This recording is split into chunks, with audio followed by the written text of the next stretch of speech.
அனைவருக்கும் வணக்கம். Welcome to Prahlad academy. நான் உங்கள் பிரவீன்குமார். டுடே நம்ம என்ன பார்க்க போகிறோம் அப்படின்னு சொல்லிட்டு பார்த்தீங்கன்னா, செல்ஃப் அனலைசஸ்.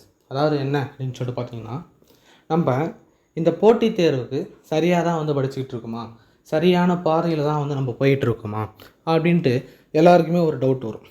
ஸோ அந்த டவுட்டை கிளியர் பண்ணுறதுக்கான வீடியோ தான் இது. ஸ்கிப் பண்ணாமல் பாருங்கள்.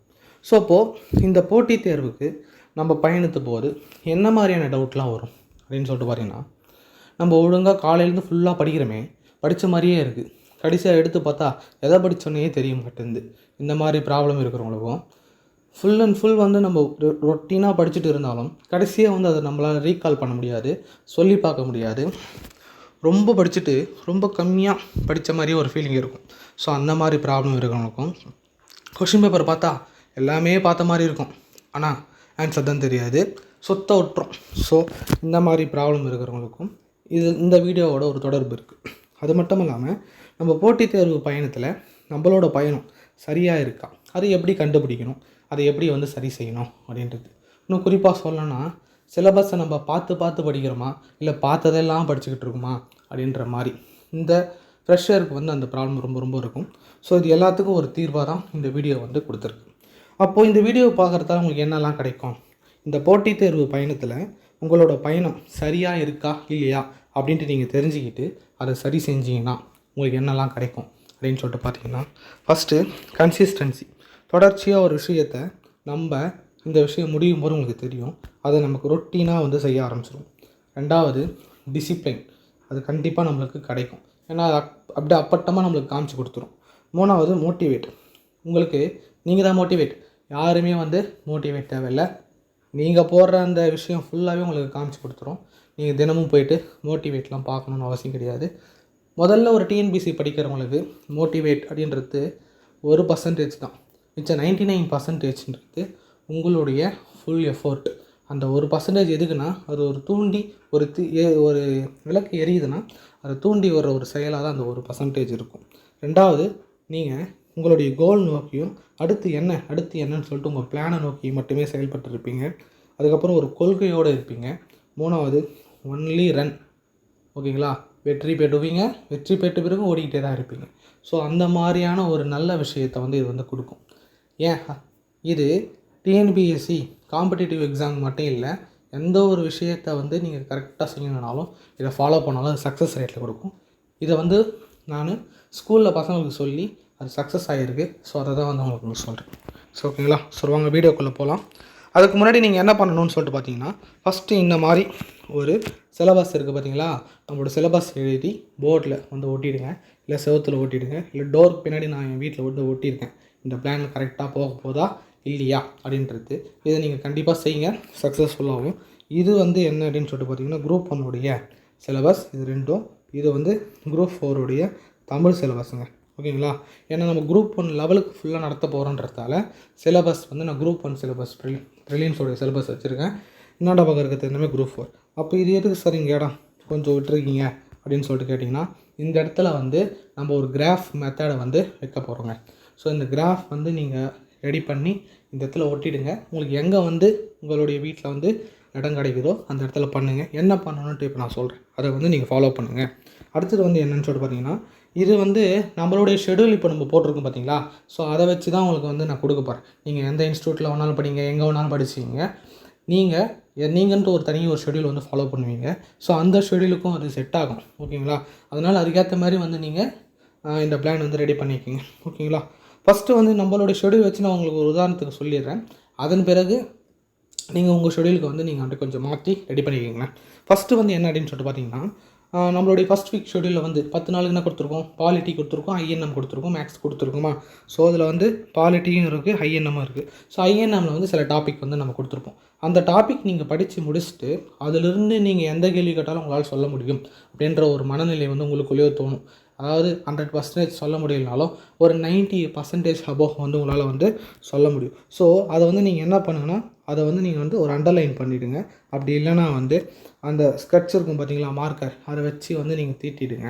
அதன் பிறகு இந்திய அரசியலமைப்பு நம்ம என்ன போட்டிருக்கோம், இந்திய அரசியலமைப்பிலிருந்து அடிப்படை உரிமைகள் வரைக்கும் போட்டிருக்கோம்னா அதை அப்படியே வந்து நீங்கள் அண்டர்லைன் பண்ணிவிடுங்க. இப்படி நீங்கள் வந்து ஷெட்யூல் வைஸ் ஷெட்யூலாக வந்து நீங்கள் என்னென்ன படிக்கிறீங்க, என்னென்னலாம் படிச்சிருக்கீங்க அப்படின்னு சொல்லிட்டு வீக்லியோ இல்லை ஷெட்யூல் வைஸோ வந்து நீங்கள் அண்டர்லைன் பண்ணி அது கலரிங் கொடுக்கும்போது உங்களுக்கு ஒரு நம்பிக்கை வரும். கடைசியில் வந்து நீங்கள் அதை முடிக்க அந்த போர்டை பார்த்தாலே ஃபுல்லாக வந்து சாயம் பூசப்பட்டதாகவே இருக்கணும். அப்போ தான் உங்களுக்கு அந்த ஒரு நம்பிக்கை வரும்ப்பா நம்ம இவ்வளோ முடிச்சிட்டோம். உங்களுக்கு ஒரு செல்ஃப் கான்ஃபிடென்ஸ் வரும். நீங்கள் எந்த அளவுக்கு முடிச்சிருக்கீங்கன்றது பயப்பட தேவையில்லை. ஓகேங்களா?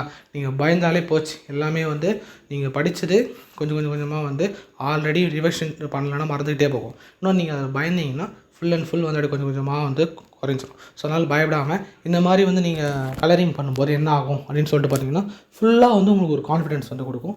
ஸோ அது வந்து உங்களுக்கு வேறு லெவலில் எடுத்துன்னு போய் வைக்கும். ஓகேங்களா? ஸோ அடுத்தது வந்து நீங்கள் என்ன பண்ணணும், இப்படியே வந்து நீங்கள் 10 யூனிட்டுக்கும் தமிழுக்கு வந்து ஃபாலோ பண்ணுங்கள்.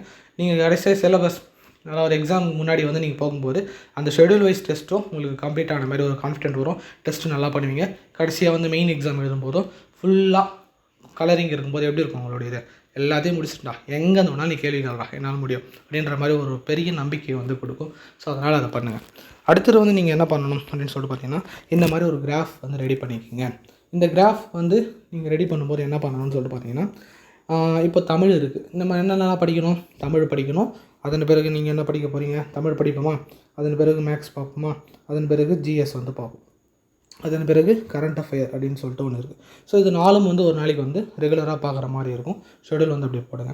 இதில் வந்து நீங்கள் பிரிச்சிங்க. தமிழுக்கு வந்து ஒரு 15 மார்க்கு, மேக்ஸுக்கு வந்து ஒரு 10 மார்க்கு, கரண்ட் அஃபேருக்கு வந்து ஒரு 5 மார்க்கு, ஜிஎஸ்ஸுக்கு மிச்சம் இருக்குது. ஸோ ஒரு 20, 30, அப்போ மிச்சம் வந்து ஒரு 70 மார்க். ஓகேங்களா? கரெக்டாக இந்த 70 மார்க் வந்து இருக்கிற மாதிரி பிரிச்சிக்கிங்க. நீங்கள் நம்மளுடைய ஷெட்யூல் வைஸ் போட்டிருக்கோம். இதை வந்து நீங்கள் எப்படி போடணும்னு சொல்லிட்டு பார்த்தீங்கன்னா இப்போ உதாரணத்துக்கு காமிக்கிறேன். தமிழ் வந்து படிக்கிறீங்க, 15 மார்க் சொல்லியிருக்கோம். ஸோ சில டாபிக்ஸ் இந்த டாப்பிக்கில் வந்து இந்த தமிழ் வந்து இது முடிக்கிறோம் அப்படின்னு சொல்லிட்டு ஒரு பிளான் வச்சுருப்பீங்க. ஸோ அதனால் ஷெட்யூல் ஒன்று நீங்கள் ஸ்டார்ட் ஆகுதுங்களா? ஸோ 15 மார்க் அப்படின்றது நீங்கள் போடணும். ஸோ இப்போ எப்படி போடுவீங்க, 1 மினிட், 15 மார்க் அப்படின்னு சொல்லிட்டு போடணும். ஸோ இப்படி போய் 15 மார்க் வந்து நிற்குது, 0லேருந்து ஸ்டார்ட் ஆகி நிற்குது.